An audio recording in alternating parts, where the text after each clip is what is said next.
2020년 12월 8일 화요일 큐티 가이드 시작하도록 하겠습니다. 오늘 함께 묵상할 본문 말씀은요, 고린도후서 4장 7절에서 18절의 말씀입니다. 오늘 본문은 영혼을 주목하는 삶에 대해서 초점을 두고 있습니다. 오늘 본문의 고린도 교회는 사도 바울이 제2차 선교 여행 시에 고린도에서 1년 6개월 동안 머물면서 브리스길라와 아굴라 부부와 함께 설립한 교회입니다.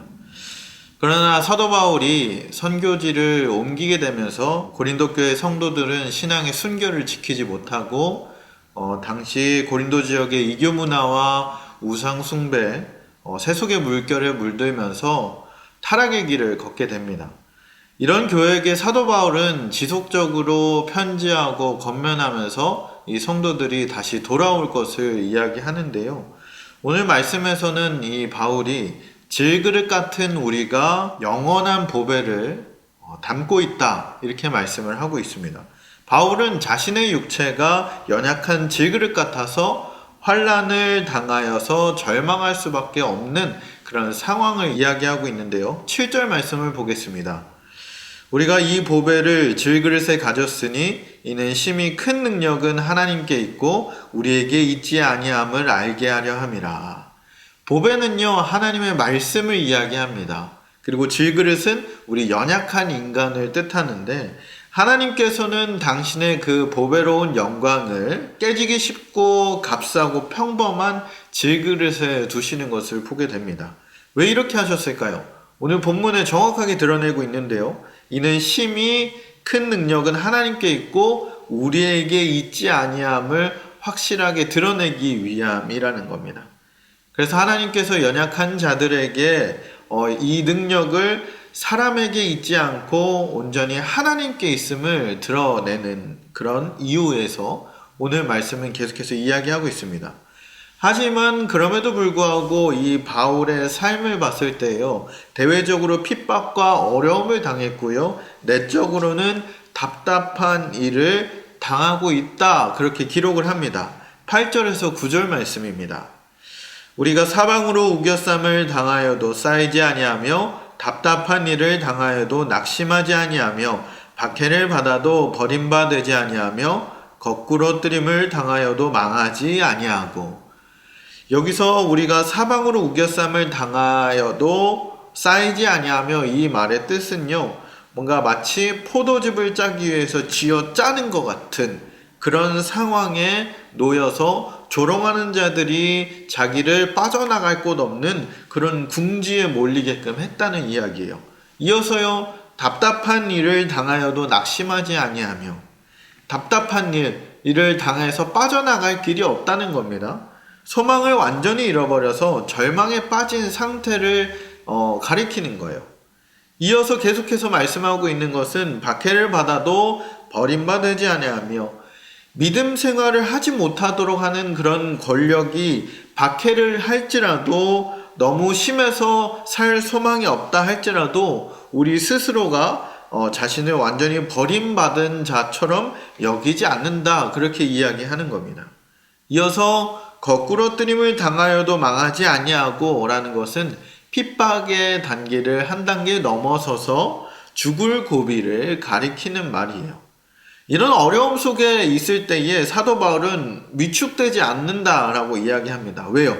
바로 예수님의 생명이 우리 죽을 육체에 나타나도록 하기 위해서 그렇게 살았기 때문입니다. 10절에서 12절 말씀입니다. 우리가 항상 예수의 죽음을 몸에 짊어짐은 예수의 생명이 또한 우리의 몸에 나타나게 하려 함이라. 우리 살아있는 자가 항상 예수를 위하여 죽음에 넘겨짐은 예수의 생명이 또한 우리의 죽을 육체에 나타나게 하려 함이라. 그런즉 사망은 우리 안에서 역사하고 생명은 너희 안에서 역사하느니라. 아멘. 바울은요, 날마다 답답한 일을 당했습니다. 그 일이 너무도 심해서요, 날마다 죽임당한 자처럼 그렇게 살았다고 이야기를 하는 거예요. 이 바울 자신이 이러한 삶을요, 예수님의 죽음을 몸에 짊어지고 다닌다라고 표현을 합니다. 예수님께서 십자가에서 겪은 그 고통을 날마다 우리가 겪으면서 살아간다는 거예요. 왜? 주님의 그 죽임당하신 고통을 내 육신에 짊어지는 자들에게는요, 주님의 생명이 우리의 몸에 나타나기 때문입니다. 그래서 사도 바울은 믿음의 확신을 가지고 살아간 것을 보게 됩니다.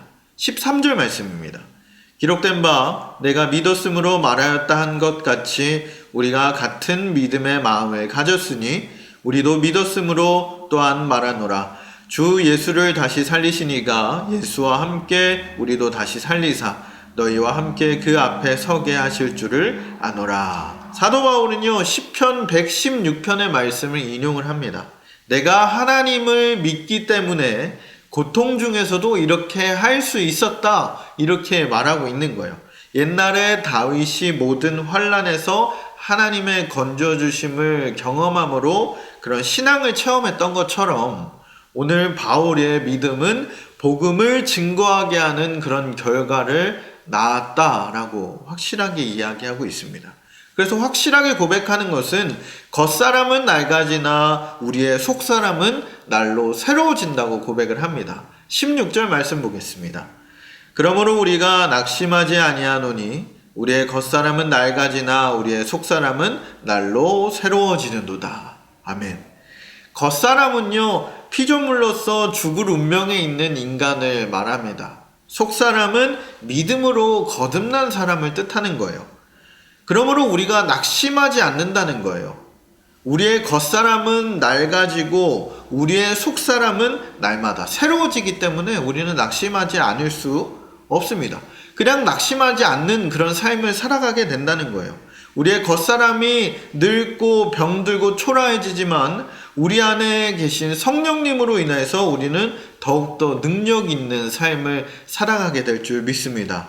우리 사랑하는 성도 여러분, 우리는 분명 질그릇 같은 연약하고 초라한 존재입니다. 하지만 이미 그리스도께서요 주신 그 능력 있는 구원의 복음, 즉 보배를 우리가 소유했기 때문에 더 이상 우리는 나약한 존재가 아님을 고백할 수 있습니다. 항상 사단은요, 우리를 무너뜨리려고 온갖 핍박과 어려움 속에서 우리를 공격하지만 우리는 실패할 수 없습니다. 전혀 그럴 수 없다는 거예요. 왜냐하면 우리 속에 보배이신 예수 그리스도께서는요, 이미 세상을 이기셨기 때문입니다. 하나님은 깨지기 쉬운 이런 질그릇 같은 우리에게 영광스러운 구원의 메시지를 맡기신 것을 보게 됩니다. 오늘 하루를 살아가실 때에 겉사람은 쇠약해지고 낙심하지만 우리 속사람은 성령으로 충만하여서 우리의 어려움과 고난 속에 있는 그런 상황에 있다 할지라도 우리의 믿음이 성숙해져가는 기회로 보고 살아가는 하루 되길 소망합니다. 또한 이 말씀을 붙잡고요, 그리스도의 그 구원의 메시지로 날마다 승리하시는 맑은샘 광천교회 성도 여러분 되시길 주님의 이름으로 축복합니다.